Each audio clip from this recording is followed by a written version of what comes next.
Okay, here we are.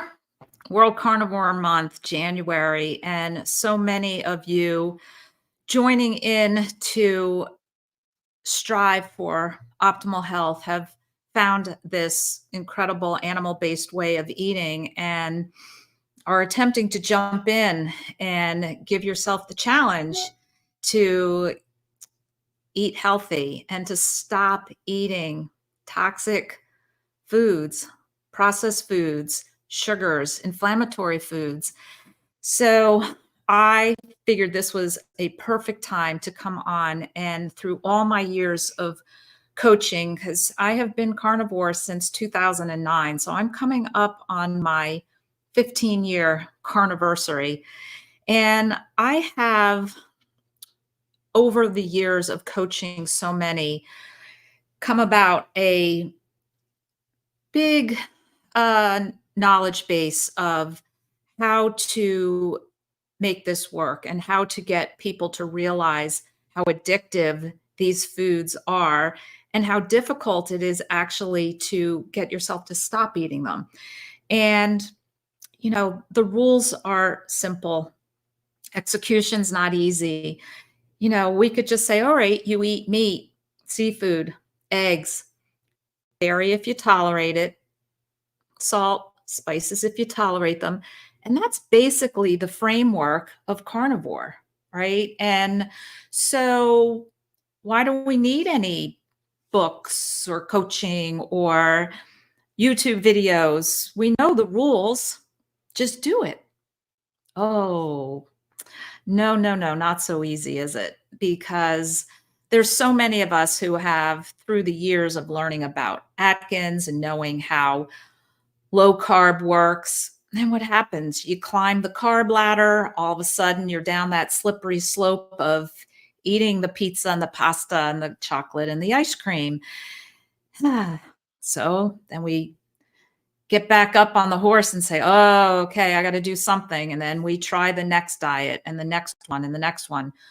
Why is it that there's repetitive failure, repetitive sliding down into that slippery slope of the carb ditch? And you have to realize, and I realized and kept researching and learning about how addictive this stuff is.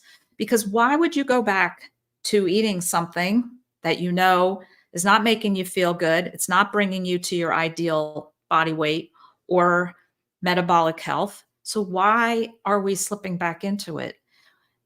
Why is it so hard to just say, I'm going to be successful on carnivore? I'm just going to do it. We are bombarded with all sorts of triggers, all sorts of temptations that are hard to resist because why? We have a whole, up in our head here, a whole lifetime of traditions, of acculturations, and so many things that get wrapped up into why we end up picking up and putting something in our mouth that we know is not going to be ideal. And I talk about how there's many foods that we might pick up to eat where we don't have sober behavior around them. And you know exactly what I'm talking about. And they might be those foods that you might sneak and eat when nobody else is watching, or eat in your car and hide the wrappers, or just eat too much of and feel like garbage the next day. These are not sober behaviors, right? We don't do that if we're eating as a human being to satiate hunger. So I'm going to go in a little bit of depth on a few different areas where I feel will really help you succeed and get the mindset. And the first being, you have to absolutely know your personal why. What is that why that makes you cry? What is that whether it's a health issue, whether it is you've seen your parents uh, fail in health or have dementia or die before your eyes from years of deteriorating health. There's so many reasons. Maybe you're just eager to be able to get down on the floor and play with your grandkids, or maybe you have an aspiration to hike a mountain, or there's maybe so many, it has to come truly just from you, because nobody just comes and does this weird fly your freak flag way of eating just on a whim. Oh, yeah, I heard Sean Baker talk with Joe Rogan about it. It sounded cool. Let's jump in. That's not going to get you anywhere fast. You have to have your own why.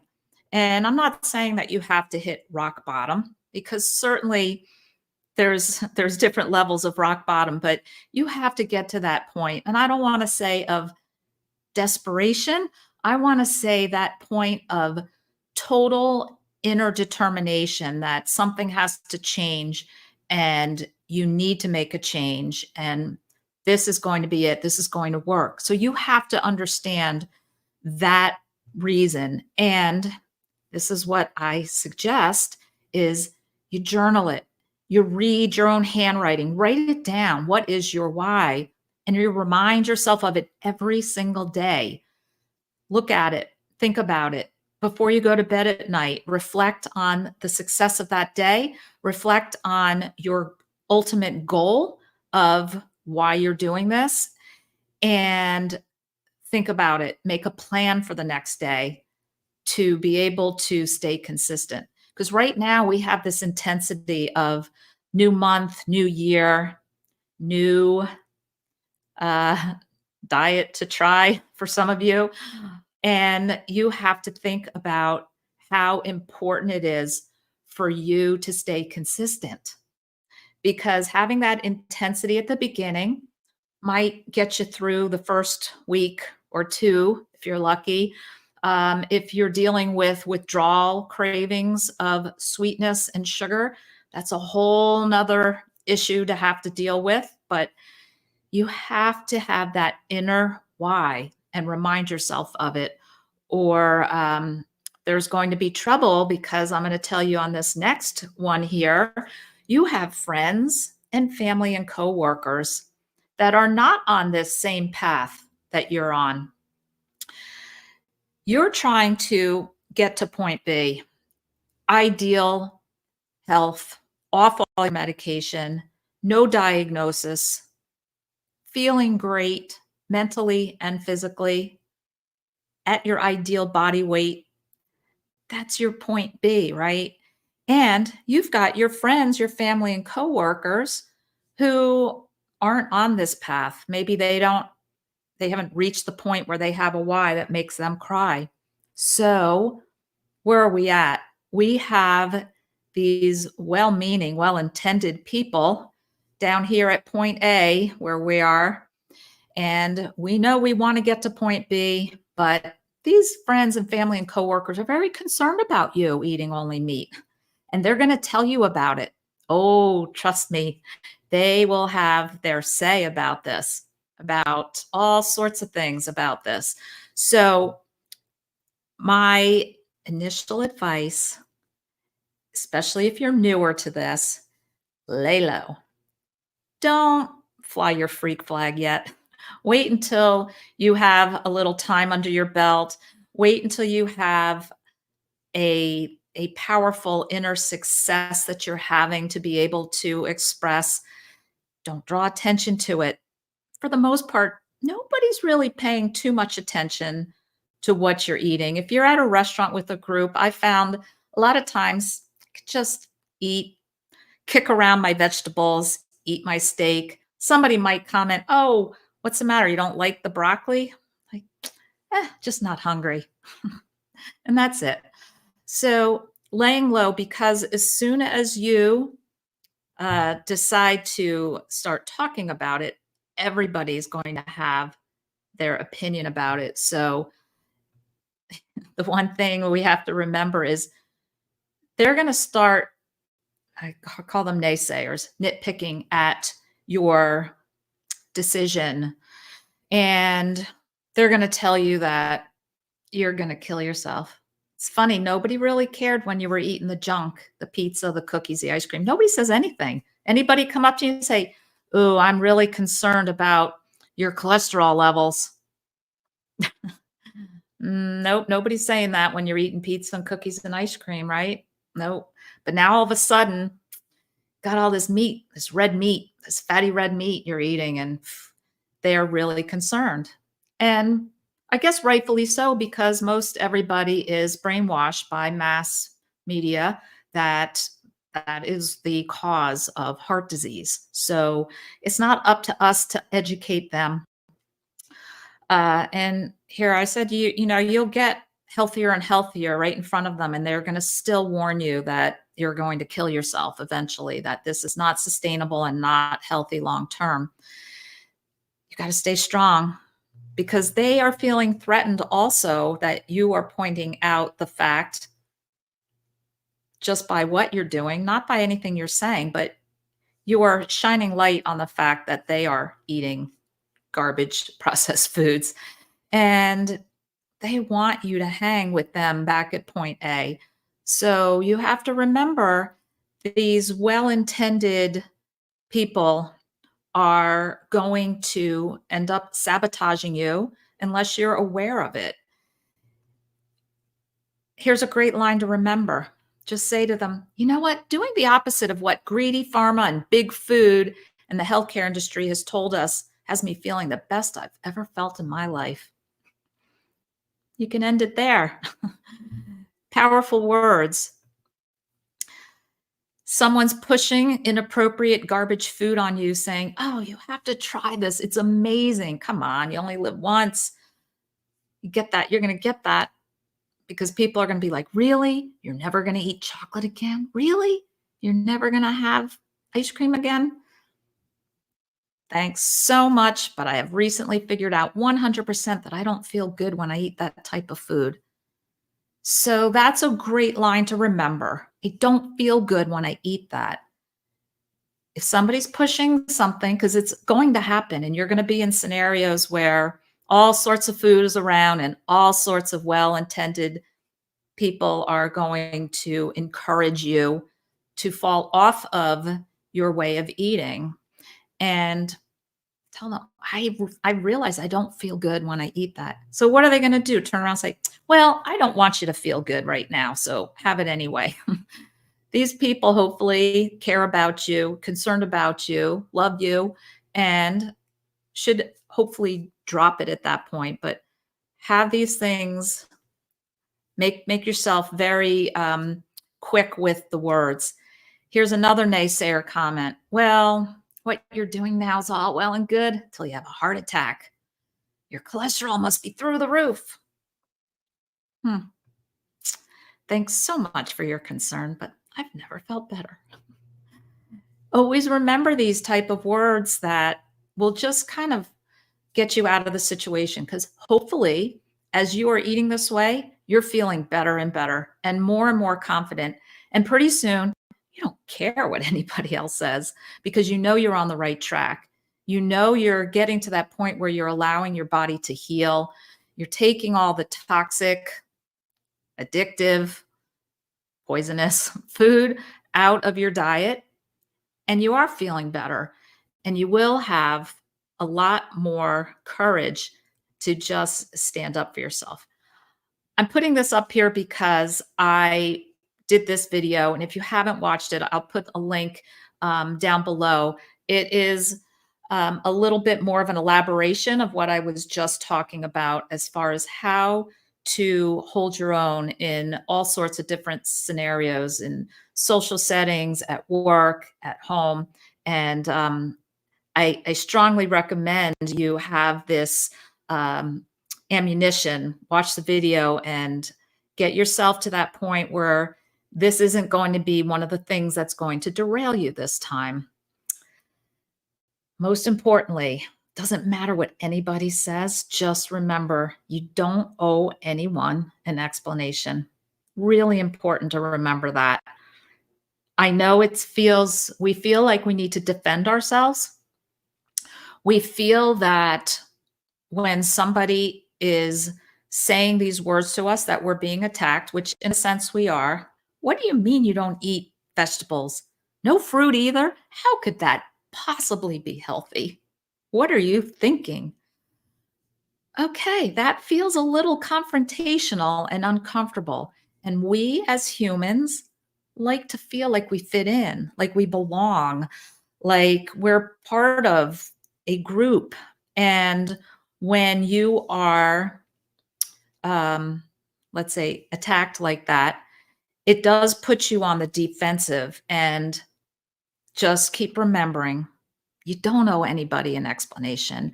You and only you are in charge of what you put in your mouth and chew and swallow. And it doesn't matter what anybody else thinks. All of these people that I'm talking about, your friends, your family, and your coworkers, that's pretty much your life. The only people I excluded there were your enemies, and we don't give a crap about them anyway as far as their opinions. So let's look at this group of people. They're not doing all this research. They're not listening to podcasts and YouTube videos and diving down deep into the rabbit hole about this because nobody takes this on lightly. So they're coming from a whole different space. They're coming from a concerned space that what they hear is that this can't possibly be good. So remember that, and just remember that you are coming from your own personal experience and your own education as far as how you've learned that this is an optimal human diet. And we can't try to convince anybody else. We can't try to change anybody else's mind. Believe me, it is so frustrating to do that. I've done that. My own parents, I wanted so badly to listen and take on what I was saying, but you can lead a horse to water, but you can't make them carnivore. But just I just think it's really important to always think about, um, just be selfish and think about yourself and think about your goals and think about your why. Remember your why that makes you cry. Think about that because that's the important part. Everything's going to get better as you stick to this and you'll get to that confident point. Like I said, you won't really give a crap what anybody says because you're going to be on top of the world and you're going to want to shout it from the rooftops how great you feel and want that for others. And when you get to that point, it's so incredible because you're only going to um, grace somebody with your knowledge who you really feel is truly interested, and you will be able to pick those people out, not the nitpicker naysayers, but the ones that are like, really, you look great. What are you doing? And have true, genuine conversations. And this is how this whole grassroots effort of this way of eating has grown because it's certainly not getting out there. All right, the next biggie on a tip for success with this is this YouTube video I did has been so helpful to so many. I know because I read in the comments and it's one of my highest viewed videos. Cravings are going to hit. And if you are not prepared, they will take you down because that ditch demon up here, oh boy, he wants at it. He wants back at your DOC, your drug of choice. So badly wants you to take that first bite. So I have a lot of tips of tackling those cravings because at the beginning, it is a very strong physical, chemical addiction that you're actually withdrawing from. So go get some of those tips and tricks in that video that you will be able to overcome a lot of the triggers and make it through because it's really, really tough at the beginning. And you need to be able to have things that are go tos that work for you. And I always say, binging on a pound of bacon is better than a single bite of cookie. But in that video, there's a lot of different ways to be able to feel like you're treating yourself when everybody else is having, let's say, nachos with cheddar on them, and, make something different that is carnivore, that excites you, that you really like. And you have to get all sorts of tools in your tool belt for this. And I don't want to be here the bearer of bad news, like, you guys are all destined to fail unless you really get on top of this. I mean, it's tough. It's hard. I know, because I coach so many people, and I hear it like, I was in the ditch this weekend and it's hard to climb out. And it's that perpetual horrible merry-go-round where you fall off the horse and you got to get back up there and keep going. And consistency is the key. Abstinence is the key. Why is this so hard? Because that dang stuff they made comes in a box, a bag, a bottle, and a jar, intentionally made addictive, and off we go to the races. It's and remember, it's easier to resist the tempting situation, like decline a certain party invitation that in the past has left you in a disaster of binging. Re- remove the temptation. It's easier to resist that triggering situation than it is to resist the temptation when you're in it. So these are the kind of things that you have to really think about.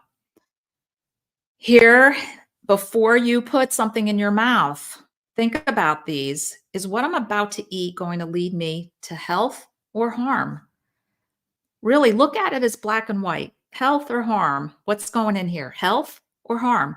From all of your research, listening to so many different podcasts, scientists, physicians, you've already decided what is healthy and what you're now considering harmful, or that you're going to attempt to eliminate to see if you feel better. Prioritize your health over your taste buds at all times, all times.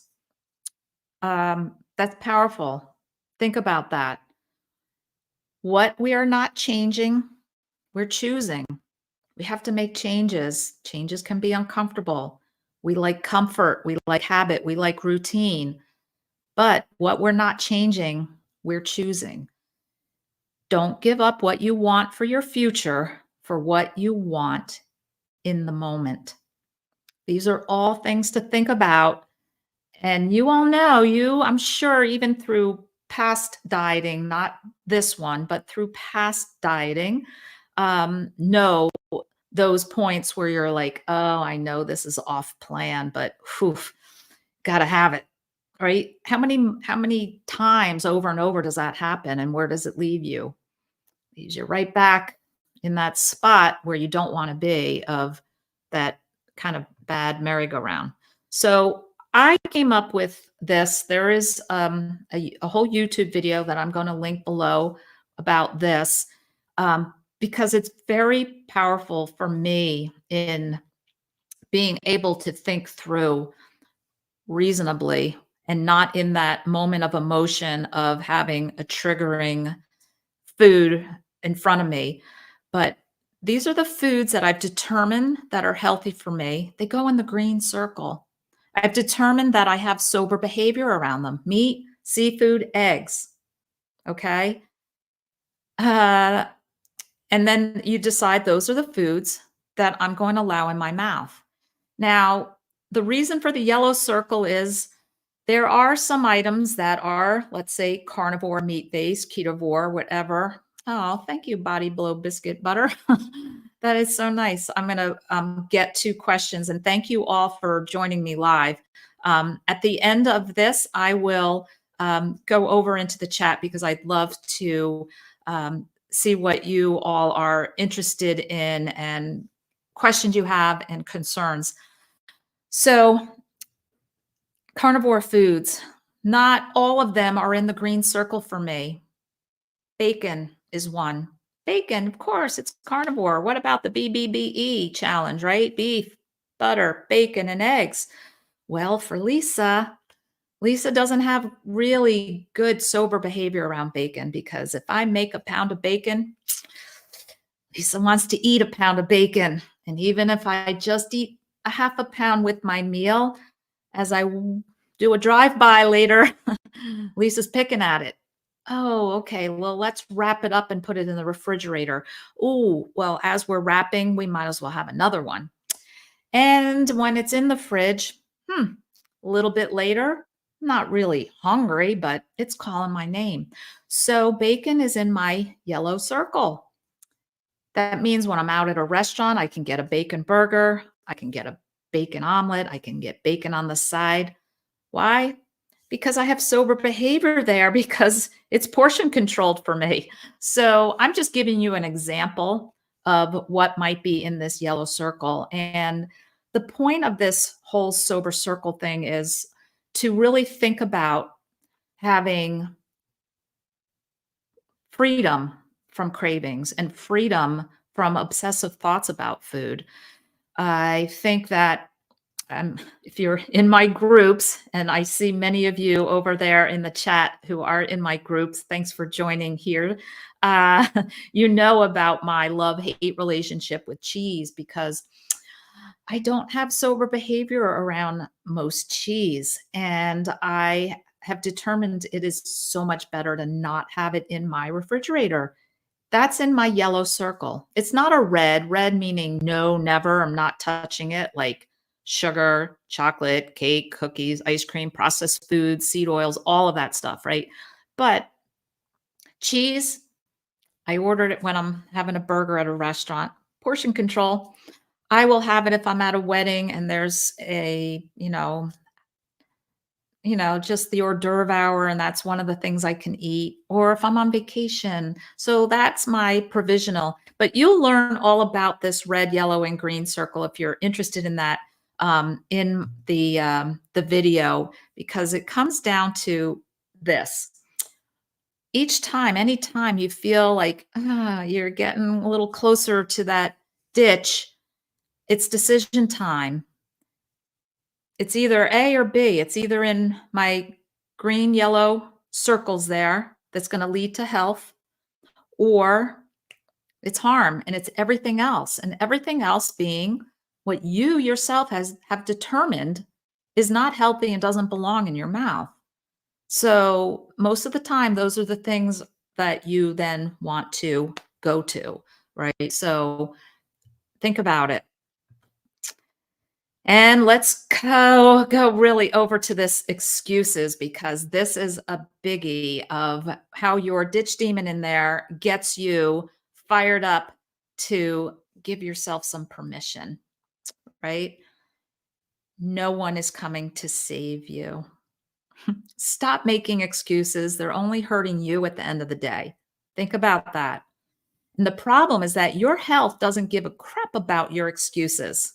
Your health is simply the result of your choices, and your choices are 100% under your control. Nobody's pinning you down and putting anything toxic food in your mouth. It's you and your choice. So think about that, because the excuses are what are going to derail you. Excuses are a clever distraction from the life you want. Do not be fooled. And there are only two options. You make progress or you make excuses. And you can have results or excuses and not both. I just think those are really powerful things to think about as you go through your day. You want to make sure that you are always thinking health versus harm. Every day you have that decision. And until we get to the root cause of why we continually reach for those things that are not leading us to health, you're destined to repeat that bad behavior, that bad eating pattern, and slipping back into the carb ditch and continuing to make excuses.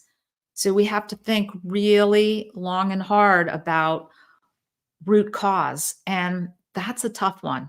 That's not something I'm going to be able to answer for you in a YouTube video. That is something you have to think about And I will just tell you, we turn to food for comfort, right? And there's stress, there's anxiety, there's emotional void that we try to fill. And for many of us, we use food for that. So we have to start thinking about alternative ways to deal with stress and anxiety. Because if not, we're going to jump from one addiction to another. You have to be really cautious about cross addicting. If you get off sugar and carbs, now what? You could do something like here, I have a piano that I have decided to start playing more of, and that helps a lot with stress. You could do paint by numbers. You could get a book on learning how to draw. You could start immersing yourself in a walking, weightlifting routine that maybe you've never tackled before. You have to think about these things because when we snack and when we go to food at moments that are not for hunger, it's an emotional event. And we have to learn about our relationship with food to be able to try to manage it and figure out alternatives than the food and the binging. It's important. Immerse yourself with other like-minded people who are on the same path to health as you. That is so important. And one of the reasons is how I was talking about earlier, where you have this point A where you've got your why that makes you cry, maybe weight to lose, maybe meds to get off, and you want to get up to your point B. Down at point A, your friends, your family, your coworkers, they're down there. They are a gravitational pull. They're going to tell you what you're doing isn't healthy. They're going to invite you out to the Mexican restaurant where you used to get your favorite nachos grande with them. They're going to get your favorite ice cream and have it in the freezer and encourage you to have it with them. All of these things, this is gravitational pull of you. Not, you're trying to pull away and get up to your point B, but these people, which are your people, your tribe, are pulling you that way. You need another group of people that are going to be a gravitational pull for you to point B. And it's so important. And I can't emphasize enough how important that is. And however you do it, whether it's immersing yourself daily in podcasts and videos, I strongly suggest you get into a type of group. It's amazing. You talk with other people and you feel normal because they're all striving for the same thing, eating the same way, having the same struggles. Even if you just do it for a little while, it's just so powerful. I know I would not have been able to adapt to this without my group that I had, Zeroing In on Health 15 years ago, Charles Washington's group. And I relied on getting up to my computer in the evening after I got my kids to bed so that I could interact and learn and have this new tribe of people that were elevating me to where I wanted to go. One of these things, I'm going to point out a few things coming up next week. It's January 8th to 15th. We're in 2024 here, so I don't know. At this point, this video might be up for a year or two, but these type of things are ongoing. So just type in Carnivore Summit or Quit Sugar Summit. There's, I don't know, 3 or 4 of them each year, free. Each day you listen to 4 or 5 different presentations by physicians, scientists, people who are experts in the field. Immerse yourself and listen to these kind of things. I am going to be a speaker, as you can see here in that graphic, at the Quit Sugar Summit that is happening next week. These are all pre-recorded presentations, and you will get some interesting background information if you want to learn about me that I talk about in interviews. Support and accountability, so critical. Groups that you connect with others that are on the same struggle bus with you. Remember, this is not easy. The rules are simple, but not easy. In my group, I have weekly Zoom meetings, daily private group chats, free eBooks. I have a whole resource. Come in and talk and be active and learn and ask questions. Doesn't matter if it's my group. Dr. Kiltz has a group, Kelly Hogan, Anthony Chafee has a January challenge going on. Bella has a big group, lots of people. So just consider it. Be group curious and go check it out because it could be the game changer for you to actually finally stick to this. And I'm telling you, it's really, really important. I don't want to harp on it, but it's important. So this is my Carb Sober Freedom group. I'll have a link below. And Happy New Year. The year won't be magically better without change and discomfort. So not going to be better unless you realize change is uncomfortable. We are creatures of habit and routine. And when you disrupt that on yourself, whoo, not comfortable, but you need to change to make a change. So just remember that things that are really worthwhile, you need to put the effort in. And so here's my, I give some tough love. I, I guess when you want to call it shoot from the hip, I tell it like it is from my perspective.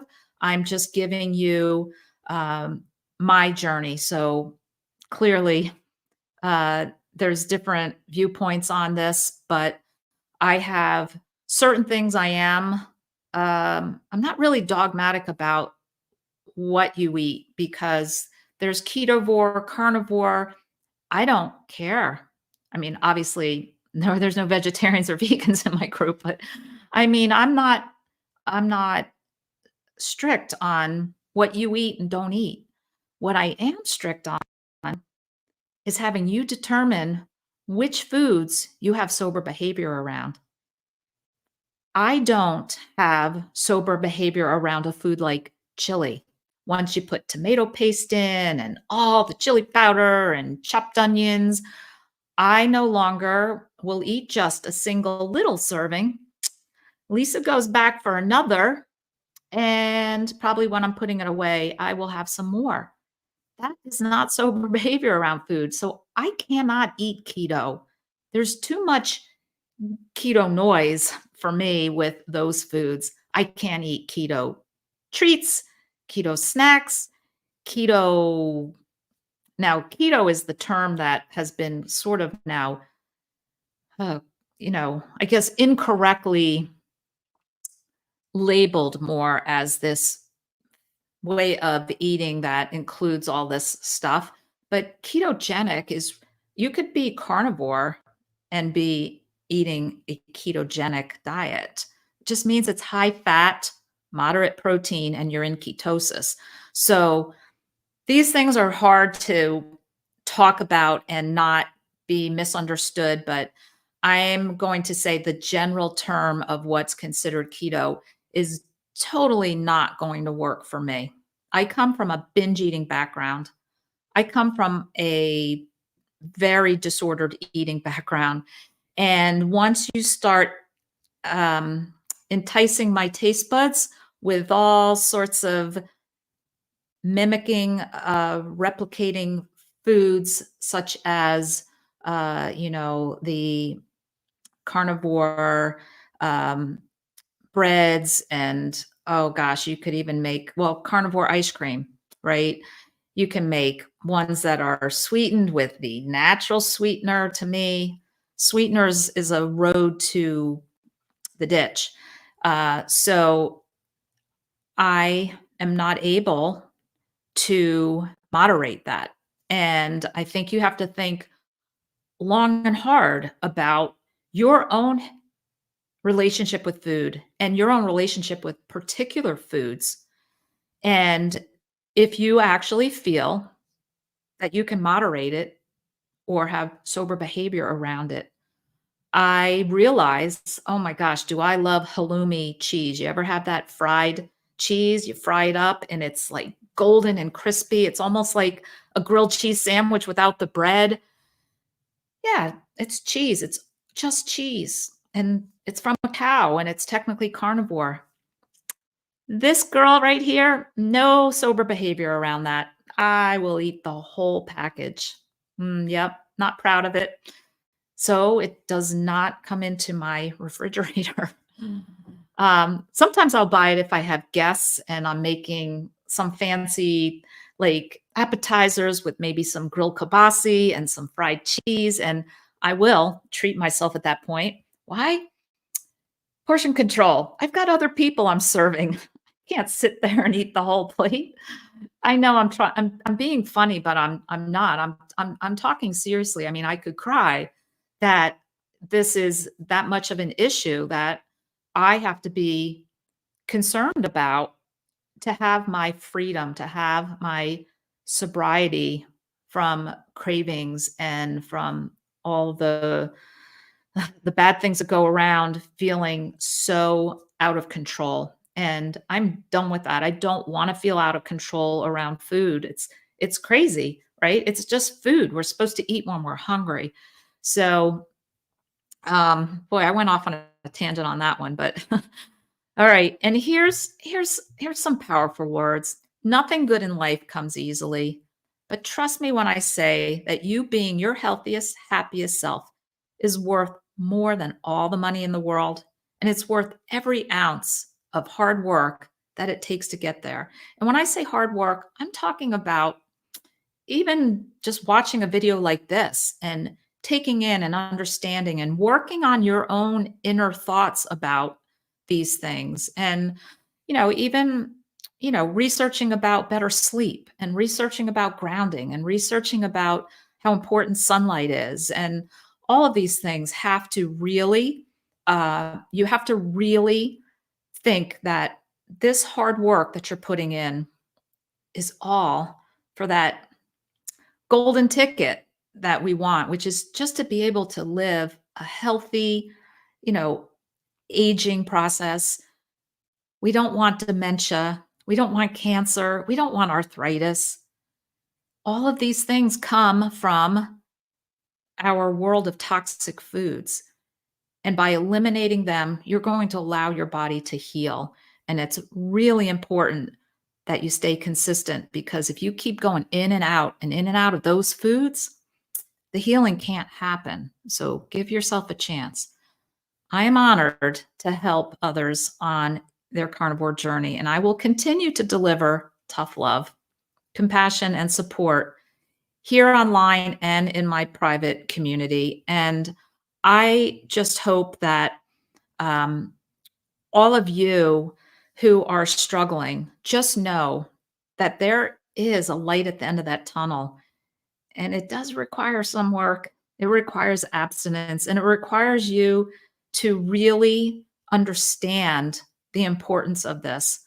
So, if anybody wants to work with me and the amazing people that are in the group with me, we'd love to have you. I'll have the link below.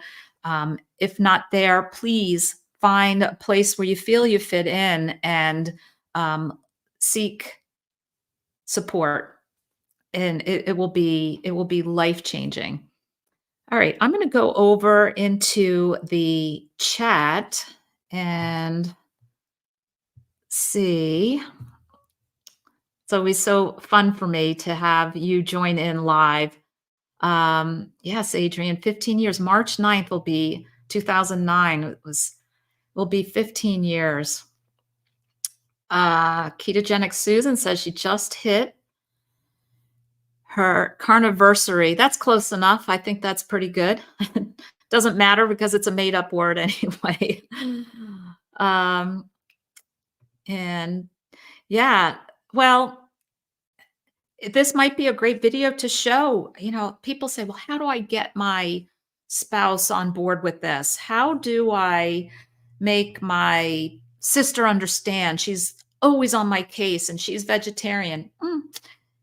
You're not going to change her mind. You're going to have to just find a point where hopefully she sees you feeling better and you happy and will just let you eat the way you want to eat, just like you let her eat the way she wants to eat, right? So, but yeah, hit the like, forward this video, and let's try to get as many people to understand that this way of life is very, very beneficial to health, and that it's not easy when you have others around you who aren't supportive. And if anything, not that you're trying to convert and be awesome if you could get. I have some people who have converted their spouse and then their kids in an incredible way, and I'm like, wow, bravo. I wasn't able to do that, and but it's yeah, it can be done, but all at the same time you also have to realize that very likely you're not going to do that, and what's going to happen is you're going to have to ask for their help and cooperation, because it's really hard when you have chips and cookies and crackers out and ice cream in the freezer and you're trying to do this. You have to be really resolute and strong with your why. And and even then it's really tough. You have to just have a heart to heart and say, look, I need help here. You don't realize this, but this stuff is very addictive to me and I need to stop eating it and I need to have it out of my eyesight. And hopefully they care about you enough that they will really try to support you. Hi, Holly. Yeah, go ahead. I don't even know what hitting the thumbs up means in the algorithm of YouTube. I have no idea, but evidently I think it might help my algorithm and show this video to more people. I don't know, but let, go ahead and hit it. Maybe it'll do something. Maybe one day I'll figure out what it does. Um, So this is awesome. So Holly, I didn't realize, so it's healed so much for you and you're 66 and feel like 40. It's incredible. It's like you could say, well, we found the fountain of youth. Obviously, that's not the case. I'm still aging. I'm still getting my wrinkles. It's okay though. I am aging and feeling great and feeling capable of being self-sufficient and doing what I want to do, hopefully till many, many years from now. Okay, I have to go down and grab here. So, had a red, dry left eye for 8 months. Eye doctor said it was a pinguecula. All right. Well, so this is interesting. A dry eye is different than a pinguecula. Pinguecula is just like a tissue accumulation. It's normally on the nasal side, right next to where your iris, right where the white part, it's actually on the white part, the sclera, right at the edge of where the iris is. And it's just usually an accumulation of some lipid tissue that happens if you're a lot of times in a dusty, windy uh, environment. Construction workers, farmers will typically be more lifeguards to have them, but doesn't that itself doesn't necessarily cause a dry eye. But well, I'll finish reading now. Been carnivore for a few years and have Hashimoto's, wondering if it's inflamed and for another reason. No issue with vision. Any thoughts? Yeah, so um, the the the pinguecula can become inflamed and irritated, and then it's a pingueculitis, and then usually a temporary little steroid drop will calm it down. The pinguecula is typically not anything on any average person that's going to just shrink and disappear. It's also not anything. I wish I could throw up a, maybe I can if I can do it quick enough. It's also not anything that is of any harm or any ongoing concern as far as it doesn't turn cancerous. Oh, darn. Well, let's put this up. So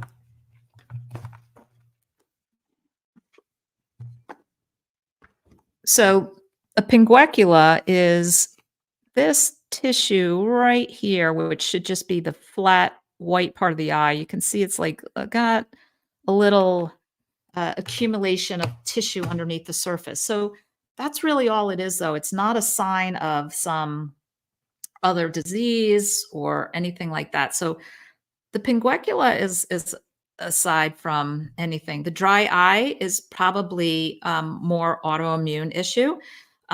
Could be related to your Hashimoto's, and I would have to just say, are you eating a completely clean carnivore diet? Are you off coffee? Are you off stevia? No alcohol? Where are you at with your carnivore, quote unquote carnivore? I'm always really curious for when people say that because, and then the other issue too, your age and have you been eating garbage like most of us for 4 or 5 decades and now you're 4 years in and yeah, our bodies are here to evolve and heal. So I just think that given more time and maybe cleaning up some extra things that you know you might need to clean up just to see, just to learn. I'm very big on everybody doing something really hard, that thing that you most don't want to give up. I'm like, well, lots of carnivores drink coffee. Well, I know a lot of people who are successful and they still use stevia in their electrolyte drinks and they still have blah, blah, blah, right? It might be okay for them, but maybe not for you. It's not for me. And the only way you're going to learn that is just give up that last thing, when I'm coaching people and I'm telling them, you got to give up the chewing gum and the Diet Coke. And they're like, really? What's wrong with that? So there's a lot and time and patience too. So all right, let's pull up a couple more things. I have to say, after my Christmas binge, I was so sick with vomiting, cramps, and diarrhea. Too much information. Yeah.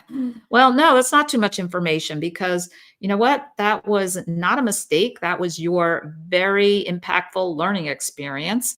And, live and learn kind of it's going from point A to your point B is not going to be a straight line, right? And we're going to keep trying to eventually get up there, but there's lots of snags in the road and there's lots of plateaus. And you have to just keep thinking that the more consistency, the better off you'll be. All right, I'm gonna just keep scrolling down. Let me see if I have. I do try to jump off of these lives and not making the videos so long because guess what? I do the same thing. You hit upon a video and you see that it's 57 minutes and you're like, yeah, I don't got that much time. Let's go to the next one. And I like to have my information get out. I feel like I have a lot of really good experience in this. And I have a way. Oh, okay. So you said coffee. Yes. Here, let's go over and grab your response. So you're drinking coffee and eggs, age 44, used to eat garbage. Yes. Yeah. So I know it's like nobody wants to give up the bean, but I do tell people it totally messes up your hormones. It increases your triglycerides. It does mess up your sleep. It is a drug. It is one of the most widely abused drugs. There is mold and toxins and pesticides. Caffeine itself is a pesticide. And I'm not dogmatic about it, but I do think that everybody should consider doing a trial run. Do it for 6 months and then tell yourself 6 months and a day, I can go right back to it, but let me learn. Let me see what I learn by getting off of it. All right, talking story. Thank you so much for the support. still constipated almost at month 3, strict carnivore, and a little constant nausea. Should I take ox bile? I have to use milk and magnesia every 10 days. All right. I would, well, these kind of questions are hard for me to answer just through that one little write up there because as a uh, from knowing what I know and coaching the way I coach, I need to know a lot more about you and a lot more about what you're eating. And I could just give you the general recommendation by reading this question generally here. Um, Nausea is usually from high fat and liquid fat. Don't take any of your fat as a liquid. um, Solid butter. Don't eat the fat that is in the pan with the ground beef. But if you put it in the refrigerator and it solidifies and you eat it cold out of the fridge the next day, it should be fine. Liquid fat, though, tends to cause issues with nausea. And now, on the opposite end of the spectrum, constipation, absolutely make sure you take in no dairy whatsoever to see if that will help. And, I was going to say up your fat, but not your liquid fat. And those are the two things that can help to try to balance that out. The other thing is, I know it sounds strange, but we would have to delve into salt. You could actually help yourself out with changing the salt amount. So let me pull up here. All right. Okay. I am going to jump off. Thank you so much for joining. I appreciate you all being here. And the reason being, I love to feel that this word is going to spread. Optimal human diet, right? And all these people that we care about and love around us, our family, our friends, or coworkers who are sick and unaware that it actually is our food that is causing it. So I keep feeling like somehow this is really going to have an effect. The more I do this and the more people listen, the more people who have success with it and spread it to their loved ones. So have a great night, have great sleep, and we'll see you next time.